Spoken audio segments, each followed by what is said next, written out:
오늘 제목을 가인의 분노와 그 결과 이렇게 잡아봤습니다. 가인의 분노와 그 결과. 지난주 설교에서 사람이 어떻게 타락을 하였는가를 우리가 살펴보았습니다. 하나님께서 분명히 먹지 말라 하였는데도 불구하고 사람이 뱀의 유혹을 받아서 사람 중에 먼저 여자가 그 먹음직스러운 실과를 따 먹었습니다. 그리고 혼자 먹지 아니하고 자기 남편 아담에게 당신도 한번 먹어보구려. 먹는 즉시에 사람들 눈이 밝아져서 빨가벗고 있는 몸이 부끄러워가지고 무화과나무 잎으로 치마를 탁 가렸다 하고 그렇게 나와 있습니다. 하나님께서는 이미 다 알고 계셨어요. 하나님께서 이미 다 알고 계시고 그 가운데에 동산을 쫙 거닐고 계시는데 하나님이 아담을 부르십니다. 예전 같으면 그냥 나가서 제가 여기 있나이다 할 텐데 내가 어디 있느냐 할 때에 부끄러워 가지고 숨어버렸어요. 내가 동산에서 하나님의 음성을 듣고 내가 벗었으므로 두려워서 숨었나이다. 하나님께서 묻습니다. 네가 어떻게 너가 불가벗었는 줄 알 수 있었느냐? 정녕 내가 너로 하여금 먹지 말라고 한 실과를 먹었느냐? 이렇게 질문을 해요. 이때부터 이제 변명에 사람의 어팔러지가 생겨요. 변명. 사람들은 자기 합리화를 잘하죠. 성경 하나하나를 보면 사람에 대입시키면 죄의 유래가 다 나옵니다. 용기가 있는 사람은 정직하게 이야기할진데 그렇지 못한 사람은 그 순간을 피하기 위해서 거짓말을 해요. 거짓말을 하다 보면 또 거짓을 하고 또 거짓을 하고 그럼 나중에 그 사람의 인격이 돼가지고 아주 좋지 않아요. 여기서 보면 아담이 뭐라 그러냐면 당신께서 나에게 주신 그 여자가 내가 혼자 사는 모습이 좋지 않아서 당신께서 나의 갈비뼈를 취해서 만들어주신 그 여자가 꿰어서 내가 그 실과를 먹었나이다 이렇게 이야기를 해요. 그래서 하나님이 그 여자를 보니까 여자는 또 겁이 나가지고 이 뱀이 저를 꿰었으므로 제가 잘못인 줄 알면서도 어찌할 수 없이 먹었나이다 이렇게 이야기를 해요. 서로가 책임 전가를 하죠. 그리고 하나님의 저주가 시작됩니다. 하나님은 공의로우신 분이기 때문에 죄에 대해서는 그냥 넘어가시지 아니합니다. 뱀에 대해서 저주를 하고 여자에 대해서 저주를 하고 남자에 대해서도 저주를 합니다. 지금까지 그 저주가 이어지고 있는 거예요.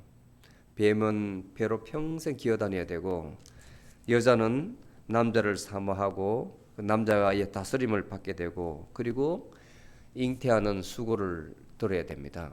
그런데 요즘은 사람들이 다 이 자연의 질서를 하나님이 정한 이 저주를 다 풀라 해요. 아기 낳을 때 고통도 안 받으려 하고 남편의 다스림도 안 받으려 하고 사람이 사람으로서 이것을 다 고치려고 하니 이제 더 큰 저주가 있을 것입니다. 뱀은 그렇지 않아요. 뱀은 그렇지 않고 저주받은 대로 그대로 땅에 기어다니지 차 타고 다니지 아니하잖아요. 배로 다닙니다. 남자도 마찬가지. 평생도록 땀 흘려야 밭을 메어야만 먹고 살 수가 있다. 형벌을 받았습니다. 그리고 반드시 죽으리라. 내가 흙에서 지음을 받았으므로 흙으로 돌아가리라. 이게 참 이상해요. 여자들도 분명히 죽으면 무덤에 묻혀서 흙으로 돌아가는데 남자들에게만 흙으로 돌아가는 징계를 주었단 말이에요. 그럼 여자의 죽음은 어떤 죽음인가? 저는 생각을 많이 합니다. 죽는 것이 아닌가? 남자에게로 돌아가는가? 이런 생각을 해봐요. 성경에 보면 여자에게는 흙으로 돌아간다는 징계를 안 주셨거든. 저의 숙제입니다. 여자분들은 어디로 돌아가는지 참 숙제예요. 그리고 이제 오늘 본문이 시작이 되는데 이제 그때부터 저주를 받아가지고 순전한 사람만 에덴 동산에 살 수 있는데 하나님과 더불어서 이제 에덴 동산에 쫓겨났어요. 그래서 들어오지 못하도록 문을 탁 닫아버리고 화영검을 둬가지고 불이 펄펄 타는 검을 두어가 뺑 둘러가지고 인간이 못 들어오게 했어요. 그리고 천사들로 하여금 그걸 지키게 했어요. 에덴 동산을. 이제 쫓겨났습니다. 쫓겨난 아담이 하와하고 더불어서 이제 사람이 된 거예요. 부끄러움도 알고 이제 생각이 있는 거예요. 선악과를 먹었으니까 생각이 있는 거예요. 옳고 그름을 판단할 수 있는 거예요. 이제 분쟁이 생길 겁니다. 죄가 생긴다 이 말입니다. 그것을 알지 못할 때는 죄라는 것을 알지 못할 때는 죄를 치를 수 없는 그 상태였습니다. 그런데 이제는 선악과를 따먹었으므로 감정이 생긴 거예요. 인간은 뇌에 감정이. 나라는 주체도 생기고 그것으로 인해서 이제는 내가 싫으면 싫은 거예요. 내가 싫으면. 다른 사람을 나와 저 사람이 다르기 때문에 내 감정이 틀리면 저 사람과 다투게 되고 심지어는 그 사람을 죽일 것까지 합니다. 이제 죄가 인류에게 들어와 가지고 점점 커져요. 그걸 본문에서 볼 수가 있습니다. 아담이 그 안에 하와를 알았더니 하는 것은 동침했다 이 말입니다. 옛날은 요즘도 그런 말을 쓰는지 모르겠습니다만은 남자가 여자를 알았다, 여자가 남자를 알았다 이 말은 같이 동침을 했다, 잤다는 이야기예요. 하와가 잉태하여 이제 드디어 여자가 애도 뵐 줄 압니다. 가인을 낳고 내가 여호와로 말미암아 아들을 낳았도다. 사람이 결혼을 하잖아요. 남자는 결혼 제도를 하나님께서 만드셨는데 성숙하면 부모를 떠나서 한 가정을 이룹니다. 여자와 한 몸이 되어서 한 가정을 이룹니다. 결혼 제도가 생겼어요. 자, 남자가 결혼하면 대를 계속 이어나가야 되는데 오늘 본문에 보면 여호와로 말미암아 아들을 낳았도다. 자식을 얻는 것도 하나님이 주신 거다. 사람이 관계를 맺었지만 그 씨로 인해서 열매를 맺는 것은 하나님께서 하신다 이 말씀입니다. 그러니까 성경을 제대로 이해를 한다면 절대로 요즘 정치권에서 이야기하는 어보션 문제 있잖아요. 그것은 논쟁의 가치가 없고 또 법으로 이렇게 만들 필요가 없는 거예요. 하나님이 주신 생명이기 때문에 인간이 어찌할 수 없단 말이에요. 그런데 이 자유주의 신학자들 또는 사회활동가들은 여성에게도 권리가 있다. 그 애기 때문에 속박을 받아서 경제활동을 일종의 장애를 받으면 안 된다 해서 낙태할 권리도 있다. 이렇게 나가요. 인본주의로 돌아서는 거죠. 하나님보다는 이 사람을 먼저 보는 겁니다. 어떻게 보면 사람 마음에 콕 드는 말이죠. 그러면 남편도 누군지를 모르고 이렇게 아기를 뺐는데 또 원치 않은 임신을 했는데 그 아이를 배워서 누가 감당하란 말인가? 이 여자는 능력이 없고 그리고 사회에서 다 부담을 해야 되는데 그걸 미연에 방지하기 위해서라도 산모에게 출산과 낙태에 대한 권리를 줘야 된다 이렇게 이야기를 해요. 사람 말이 참 교모합니다. 뱀의 혀와 같습니다.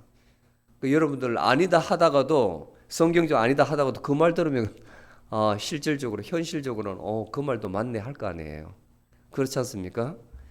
그런데 분명한 것은 모든 생명은 하나님이 주신다 이렇게 받아들이면 됩니다. 할렐루야. 그래서 어떤 사람은 집안의 손이 굉장히 귀해요. 아기를 아무리 낳으려 해도 아기가 들어서지 않는 집도 있습니다. 어떤 사람은 찢어지게 가난한데도 아기를 쑥쑥 잘라가지고 10명, 11명까지 낳아요. 근데 어떤 집은 능력이 되는데도 불구하고 아기가 그렇게 안 들었어요. 옛날 그런 집 참 많았어요. 그래서 뭐 옛날 야사를 읽어보면 또 삼국유사나 이런 책을 보면 아기를 못 낳아가지고 왕실에서 저 깊은 산중에 절에 가가지고 불공을 드리고 이런 장면이 많이 나오거든. 그러면 어떻게 점지를 받았다. 점지. 하늘에서 점지를 받았다 그래요. 말이 일맥상통하죠. 하늘에서 내려주셔가지고 아기를 배웠다 이렇게 해가지고 이름을 뭐 그렇게 짓고 하는 경우가 많습니다. 여호와께서 여호와로 말미암아 아들을 낳았도다. 하느님께서 아담과 하와에게 아들을 주셨습니다. 그 이름은 가인이에요. 가인. 그리고 또 연이어서 아벨을 낳았는데 직업이 형은 농부였고 동생 아벨은 양치기였습니다. 양치기.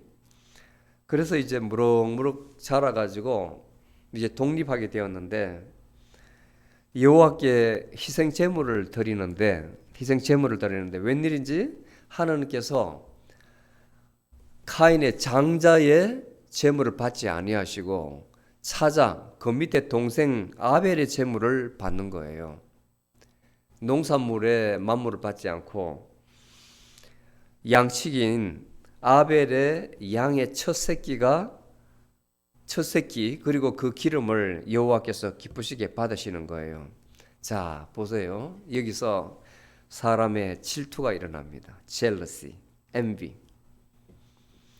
5절에 보면 가인이 몹시 불쾌하여 안색이 변하니 이 마음의 변함이 있는 것은 얼굴에 즉각 나타나요.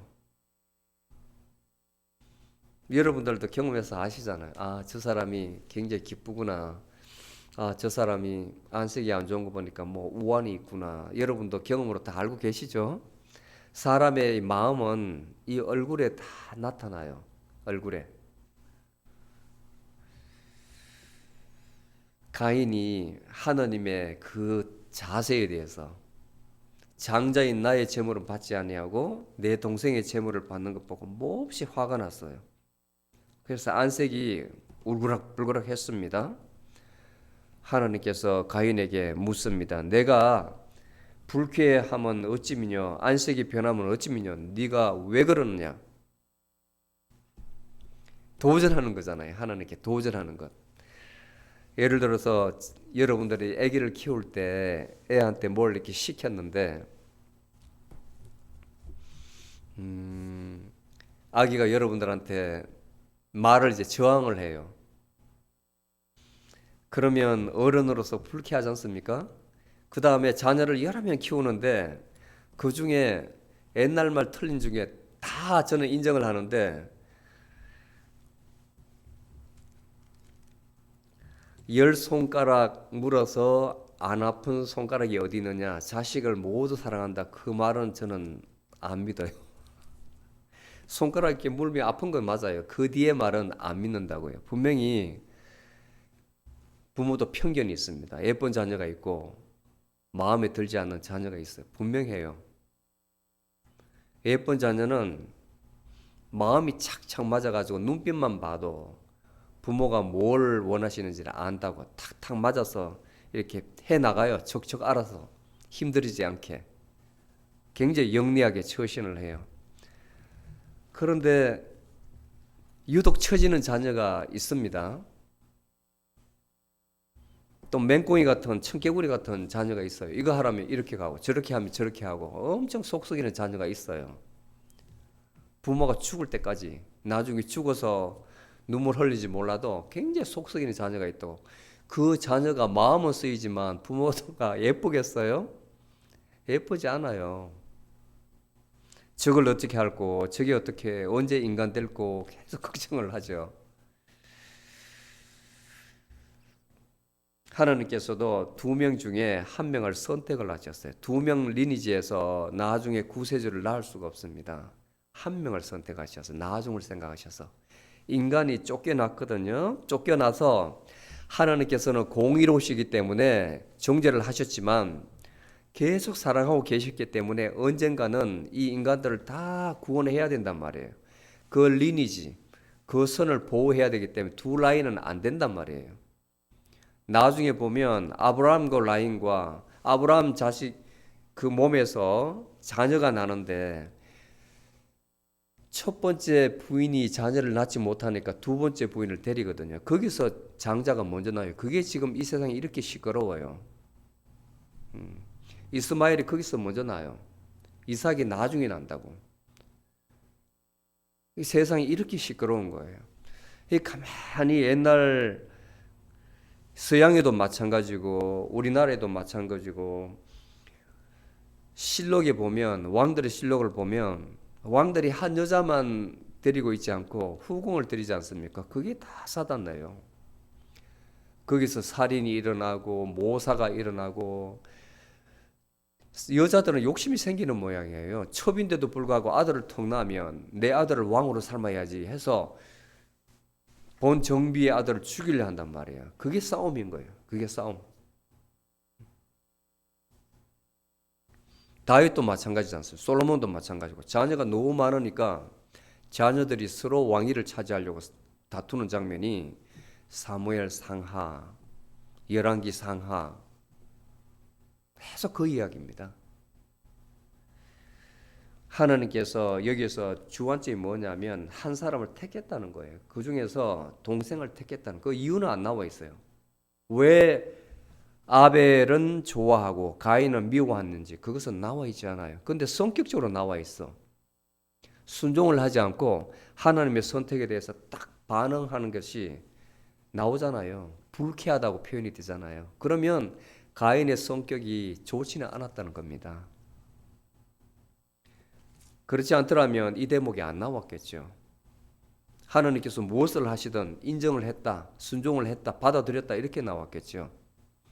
그런데 본문에는 불쾌했다 이렇게 나옵니다. 그래서 하나님께서 말씀하시기를 내가 선을 행치 아니하므로 이 가인이 평상시에 행실이 좋지 않았던 모양이에요. 죄가 문 앞에 머무르느니라 내게 죄의 욕망이 있으니 너는 죄를 다스릴지니라. 내 마음속에 죄성이 가득하다는 거예요. 너는 너 마음에 있는 그 죄된 마음부터 바로 다스려라. 이렇게 하나님께서 꾸짖고 있습니다. 그렇다 보면 아벨과 가인 중에서 재물보다도 그 마음을 보시는 거예요. 그 마음. 너는 아직까지 나에게 가까이 있기에는 합당하지 않은 인간이다. 물리친 거예요. 아마 동생 양치기는 양을 치면서 아주 순했던 모양입니다. 그러니까 그에 대해서는 아무 말이 없어요. 아벨에 대해서는. 근데 가인에 대해서는 이토록 뭐라 합니다. 너희 마음속에 죄성이 있다. 너 죄를 다스려라. 이 말 듣고 나서 가인이 동생을 끼워가지고 들판으로 데리고 나갑니다. 그리고 돌로 쳐 죽여요. 동생을 죽여버립니다. 죄의 결과예요. 죄가 욕심이 장성해서 죄를 낳고 죄가 더 크게 해서 결과는 사망이다. 질투를 한 거예요. 하나님이 자기는 외면하고 동생을 사랑한다는 것에서 질투가 나가지고 몰래 하나님 몰래 데리고 나와서 동생을 죽여버린 겁니다. 하나님이 왜 모르겠어요? 인류 첫 번째 살인이 일어난 거예요. 인류 첫 번째 살인이. 그것이 어디에서 비롯되느냐? 질투에서 비롯된 겁니다. 그게 부글부글 끓여가지고 하나님께서 그 안색을 보고 너는 너 죄를 다스리라 했는데 끝까지 그 죄의 노예가 돼가지고 다스리지 못하고 동생을 죽여버렸습니다. 그리고 계속 죄가 이제 이어져요. 한번 죄를 지으니까 이제 거짓말도 합니다. 하나님께서 내 동생 아벨이 어디 있느냐 물으니까 이제 말대꾸를 해요. 그걸 왜 저한테 물어보시나이까? 내가 내 동생 지키는 자입니까? 이렇게 말대꾸를 해요. 내가 내 아우를 지키는 자이니까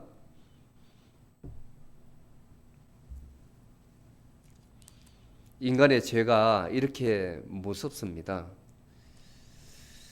원래는 모습이 그렇지 않은데 이렇게 이제 죄가 장성을 해요. 도대체 네가 무엇을 하였느냐? 하나님께 다시 묻습니다. 내 아우의 피소리가 땅에서 내게 호소하느니라. 영혼이 있겠죠. 억울하게 죽었으니까 죽은 그 영혼의 소리가 하나님께 들린다 이 말입니다. 땅이 이제 그 입을 벌려 내 손에서 내 아우의 피를 받았은즉 너는 땅에서 저주를 받으리라. 네가 동생을 죽여서 그 피가 땅에 스며들었으므로 너는 이제 그 땅으로 인하여 저주를 받으리라.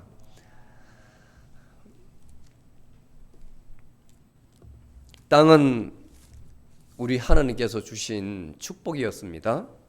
3일째에 바닷물을 다 물을 모아가지고 한 군데 물을 모으니까 땅이 들여놨어요. 그 땅에서 열매 맺는 씨앗, 그 다음에 열매 맺는 과일나무를 다 나게 해서 3일째, 창조 3일 날. 근데 이제 땅에 저주를 받은 거예요. 여기서 모티브가 돼가지고 그 분노의 포도라는 책이 있어요. The Wrath of a Grape. 스타인백이라는 미국인 작가가 쓴 책인데 아주 유명한 책입니다. 영화로도 각색이 돼가지고 나왔는데 거기에 보면 이 대목을 아마 인사이트를 받아가 이 대목에서 인사이트를 받아가지고 저자가 글을 쓴 것 같아요. 오클라호마에 그 1920년도 후반에 29년도에 대공황이 일어나는데 그때에 미국 사람들이 엄청 힘들었던 모양입니다. 직업도 잃고 스탁 시장이 다 무너져 가지고 사람들이 길거리로 나서고 그 다음에 특히 이쪽 서부 쪽에서는 이 대주주들이 소작농을 사람을 많이 고용해 가지고 땅을 경작하고 있었는데 경기가 좋지 않다 보니까 크랍을 해도 팔리지를 않으니까 아마 임금을 제대로 주지 않았던 모양입니다. 그 주인공이 그 톰 타드, J.O.D. 톰 조드라는 가족인데 도저히 먹고 살 수가 없어요. 그리고 또 그 시기에 산업혁명이 이제 일어나가지고 트랙터가 개발이 되어서 50명분의 일을 기계 한 대가 감당하는 거예요. 그러니까 농장 주인으로 봐서는 사람이 필요 없으니까 가라고 하는 겁니다. 그런데 소작농들은 다 집을 짓고 거기서 자기가 농사 지어가지고 다 바치고 일부 받아가지고 가족을 먹여 살리는데 이제 기계가 그 넓은 농장을 다 관리해주고 개간을 해주니까 직업이 없는 거예요. 그래서 마사를 두고 무작정 캘리포니아로 그때 실제로 그런 일이 많이 있었대요. 그쪽에 금도 많이 사금도 나온다 하고 또 거기 가면 그야말로 가나안 땅, 젖과 꿀이 흐르는 땅이다. 태평양도 보이고 무조건 살 수 있다 해서 갑니다. 가는 도중에 이제 애들의 할머니, 할아버지가 굶어 죽고 그 다음에 그 도착해가지고 그 삶이 형편없어요. 그야말로 땅의 저주를 받아가지고 사람이 너무 많이 몰려오니까 하루 일당을 1달러 준다고 했는데 사람이 많으니까 25센트로 떨어지는 거예요. 그것도 하려면 하고 말려면 말아 이렇게 나오는 거예요. 부자들이. 그래서 빈부격차가 엄청 커지고 그다음 먹을 것이 제대로 없어가지고 폭행, 폭도, 다툼이 일어나고 걸핏하면 사람이 싸우는 거예요. 걸핏하면 사람이 극한 상황에 가면 죽이기까지예요. 서로가 사람을 죽이고 저 사람이 죽어야 내가 그 자리를 차지하기 때문에 엄청난 일들이 캘리포니아에서 벌어졌어요. 그래서 자본주의에서 빈부의 격차의 그 잔인함, 그 다음에 가지지 못한 자들의 사람답게 대접받지 못한 그 저주받은 삶, 그것을 이렇게 그려놨거든요. 그래서 오래전에 제가 영화도 보고 책을 읽은 것 같아서 이걸 보면서 그 생각이 났었어요. 땅이 저주를 받으리라. 내가 밭을 갈아도 땅이 다시는 그 효력을 내게 주지 아니할 것이요. 너는 땅에서 피하여 방황하는 자가 되리라. 이제 땅이 축복에서 저주로 변한 거예요. 저주에서. 가인에게는 이 땅에서 그야말로 제자리에 정주하지를 못하고 계속 유리를 해야 되는 거. 가는 곳마다 땅이 형편없게 되고 사람이 죽이려고 하는 저주를 받게 돼요. 그래서 가인이 하나님께서 지금 내게 내려주신 이 벌을 내가 도저히 감당할 수 없나이다. 이제 내가 어디 갈 때마다 사람들이 나를 죽이려 할 텐데 내가 어떻게 살아갈 수 있습니까? 하니까 하나님께서 사람들이 너를 죽이지는 못하게 하리라. 만약 죽인다면 그 벌을 7배나 갚게 되리라. 그러니 그 말은 이제 가인을 보호해 주신다는 거예요. 징계는 주셨지만 사람들로 하여금 죽게 하지는 않겠다 이 말씀입니다. 그래서 가인에게 표를 주사 그를 만나는 모든 사람에게 죽임을 명케 만들어 줬습니다. 그리고 나서 이제 인류 문명이 시작이 되는데, 자, 남자와 여자를 만들어서 아담과 하와가 서로 동침을 해서 아기를 낳았잖아요. 아기를 낳고 이와 같은 사건이 발생을 했습니다. 자, 가인이 저주를 받되 이제 가인의 자손에 이어서 인류의 문명이 이제 서서히 태동이 돼요. 가인이 하나님에 떠나가지고 그 에덴 동산 동편 노 땅에 갔답니다. 그 땅이 어딘지를 모릅니다. 아내를 알므로써 같이 동침을 했다는 거죠. 저가 잉태해서 에녹을 낳았다. 그 다음에 그 에녹이 이라스를 낳았고 이라스이 머드야엘이 머드사엘을 라멕을 낳았다. 이렇게 나오잖아요. 이제 자손이 쭉쭉 형성이 되는 거예요. 여기서 라멕이 두 아내를 취했는데 하나는 아다고 하나는 실라. 아다에게서 보세요. 아다에게서 야발을 낳았는데 이 사람은 유목민들의 조상이 됩니다. 가축을 끌고 이 땅 저 땅 다니면서 양치기 하는 자의 조상이 돼요. 야발입니다. 지금도 히말라야에 가면 여러분들 그 TV 유튜브 같은 데 보면 이렇게 문명을 등한시하고 양과 소를 이끌고 산으로 막 이동하는 사람이 있어요. 텐트를 치고 그 다음에 거기에 이제 풀이 닿으면 또 다른 지역으로 이동을 하고 또 다른 지역을 이동하고 거기는 뭐 전기도 없고 전화도 없고 아무것도 없어요. 문명의 혜택이 하나도 없는 것이에요. 근데 그것을 천직으로 생각하고 그런데 그 사람들이 신을 믿어요. 하느님인지 아닌지 모르지만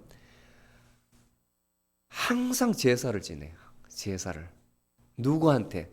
그들이 알지 못하는 신에게 제사를 지내요. 그 마음에 그 영혼에 하느님을 알게 하는 무엇이 있어요? 그슬러 가면 아마 이 야발일 겁니다.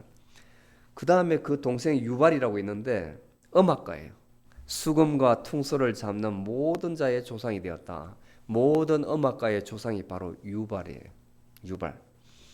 그 다음에 둘째 보인 실라에게서 두발 가인이 나는데 두발 가인에게서는 동과 철로 각종 날카로운 기계 모든 장인들의 조상이 바로 두발 가인이에요. 인류의 문명이 음악도 할 줄 알고 이제 양도 소도 칠 줄 알고 이제는 물질로서 뭔가 만들 줄 아는 사람이 된 거예요. 인류 문명이 태동하게 된 거예요. 그리고 라멕이 얼마나 악하냐면 23절에 보면 내가 나의 다침을 인하여 사람을 죽였고 자기 조상 가인이 동생을 죽였잖아요. 사람을 죽였잖아요. 라멕도 몇 대째인지 모르겠지만 한 4, 5대쯤 되겠는데 다른 사람이 나를 해했다고 해서 사람을 죽였다고 이야기를 스스로. 나의 상함을 인하여 소년을 죽였도다. 사람을 많이 죽인 거예요.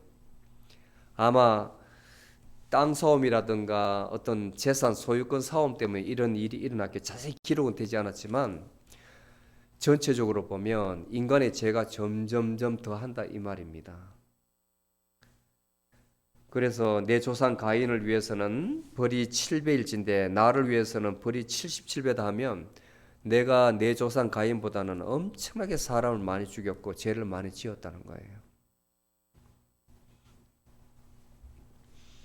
그리고 아담이 다시 이때까지도 몇 대까지 내려가는데 아담이 아직까지 살아 있습니다. 왜냐하면 5장에 이제 다음 주에 우리가 살펴볼 텐데 아담이 930세를 살았거든요. 930세. 자, 오늘 마지막 본문에 보면 아담과 하와가 다시 동침해 가지고 셋을 낳아요. 근데 그 셋은 가인이 죽인 아벨을 대체하는 사람이에요. 셋째 아들, 둘째 아들이 형제한테 죽었잖아요. 셋째 아들 셋을 주는데 이 셋을 낳은 나이가 130세, 130살에 셋을 낳았습니다. 하나님이 내게 가인이 죽인 아벨 대신에 다른 씨를 주셨다 함이며 셋도 그의 아들을 낳고 그 이름을 에노스라 한다. 자, 이거 보면 누가복음 3장 38절에 가면 예수님의 족보가 쫙 나오는데 거기에 보면 나와요. 에노스가 나와요. 에노스의 아버지는 셋이고 셋의 아버지는 아담이고 아담의 아버지는 하나님이시라 이렇게 나와요. 에노스를 하였고 그때의 사람들이 여호와의 이름을 부르기 시작하였더라. 이게 오늘 말씀의 핵심이에요. 인간이 죄를 지었다. 죄가 점점 정장한다. 그리고 하나님께서는 많은 인류가 있음에도 불구하고 선택하는 그 라인이 있다는 거예요. 라인. 그리고 마지막에 이들이 여호와의 이름을 불렀더라. 누가? 셋과 야노스의 그 인맥. 여기서 예수님이 나온다는 겁니다. 여기서 이 라인에서 이 사람들이 드디어 그들이 제사를 지낼 때 여호와의 이름을 불렀습니다. 하나님 이름을 불렀다는 거예요. 하나님께서 이 라인을 축복하신 겁니다. 아담과 셋, 에노스 요 라인 마지막으로 가서 저 끝에 예수님이 태어나세요. 이 라인을 축복하셨습니다. 그렇다면 오늘날 우리가 믿는 예수님은 범상치 않은 인물입니다. 그냥 뚝 떨어진 게 아니고 이미 하나님께서 우리의 인류의 죄를 아시고 도저히 감당이 되지 않으니까 죄가 계속 정장하잖아요. 커지잖아요. 가면 갈수록 인간의 죄는 점점 커집니다. 예수님이 오셨을 때 그때는 정말 하나님께서 어찌할 수 없으니까 말세에 오신 거예요. 인간의 말세에. 인류 역사의 말세에 오셔서 그로 하여금 예수님으로 하여금 많은 것을 가르치게 하시고 본인께서 하나님의 아들이시고 인류를 구원할 메시아임을 알리시고 인간들이 받아들이지 아니할 때 그 인간들이 십자가라는 곳에서 예수님을 죽게 만드시고 그럼에도 불구하고 그를 믿는 자에게는 구원을 주시는 겁니다. 그리고 사람들을 보는 모습에서 예수님은 죽을 사람이 아니다. 하나님의 아들이다. 내 사랑하는 아들이다라는 걸 보여주기 위해서 부활을 시킨 거예요. 지금 현재 예수님께서는 하나님 우편에 앉아 계십니다. 예수님은 하나님이시기 때문에 죽지 않으시는 분이에요. 현재 하나님 우편에 앉아 계심으로 모든 권위를 다 물려받아서 이 땅을 통치하시고 우리 마음까지도 통치하시는 분이 예수 그리스도입니다. 아멘. 우리의 구세주는 이 인류의 구세주는 다른 신이 아니에요. 오로지 예수 그리스도. 오로지 예수 그리스도. 그분의 이름만 부르면 그분의 이름을 여러분들이 믿으시면 여러분은 구원받았습니다. 아멘. 우리가 말세 시대에 살고 있더라도 여러분들은 심판이 있지 아니하고 오로지 하나님이 주실 상급만 기다리고 있는 거예요. 얼마나 감사한 일입니까? 그러니까 시대가 악하든지 선하든지 아무 관계할 필요가 없어요. 내 믿음만 지키면 됩니다. 그리고 날마다 이 계시의 말씀 속에서 하나님을 만나고 하나님 말씀을 내 삶 속에서 실행하는 여러분이 되면 하나님의 여러분들이 주시는 상급이 굉장히 하늘에서 클 거예요. 아멘. 이것이 바로 우리의 믿음입니다. 기도하시겠습니다.